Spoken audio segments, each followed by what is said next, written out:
জীবন বড়ই অদ্ভুত। সকালে ঘুম থেকে উঠে মনে হয় জেগে উঠেছি ঘুমানোর জন্য। আসলে জীবন এরকম নিরস হয় কী জন্য?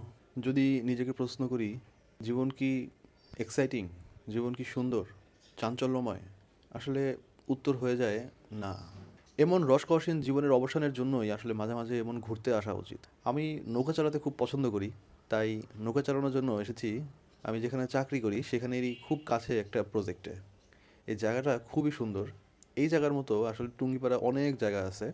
এই সব জায়গাগুলোই অনেক সুন্দর। এই জায়গাগুলো আসলে মাছের প্রজেক্ট। সরকারিভাবে এখানে এমনভাবে ব্যবস্থাপনা তৈরি করা হয়েছে যেন ক্ষুদ্র কৃষকরা একসাথে সম্মিলিতভাবে মাছের চাষ করতে পারে বর্ষার সিজনে।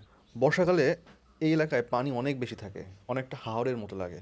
তো এখানকার কৃষক যারা আছেন তারা এটার সদ্ব্যবহার করছেন। শুষ্ক মৌসুমে ধান বা অন্য কোনো সবজি বা ফসলের চাষ করা হচ্ছে, আর বর্ষাকালে চাষ করা হচ্ছে মাছের। শুধু মাছই না, চিংড়িও চাষ করা হয় এখানে। তো যাই হোক, এটা আসলে কৃষিরই একটা প্রজেক্ট, কিন্তু আমি এসেছি নৌকা চালানোর জন্য, এবং এরকম পরিবেশে নৌকা চালাতে খুবই ভালো লাগে। আর নৌকা চালানোর সময় থাকে যদি একজন প্রিয় মানুষ, তাহলে তো কথাই নাই। যদি আপনার সুযোগ থাকে আপনার প্রিয় মানুষকে নিয়ে একটু নৌকা ভ্রমণ করবেন এবং নিজের হাতে নৌকা চালাবেন, তাহলে সেই সুযোগটি মিস করেন না। আমি যখন এই জায়গাটাতে প্রথম আসি এবং নৌকা চালাই, তখনই আমার মনের মধ্যে একটা সুপ্ত বাসনা চলে আসে, কোনো একদিন আমার প্রিয়তমাকে নিয়েও নৌকা চালাবো। এবং সেই মুহূর্তটা কত ভালো হবে বা সেই মুহূর্তটা কেমন হবে এটা ভাবতেই অন্যরকম লাগে।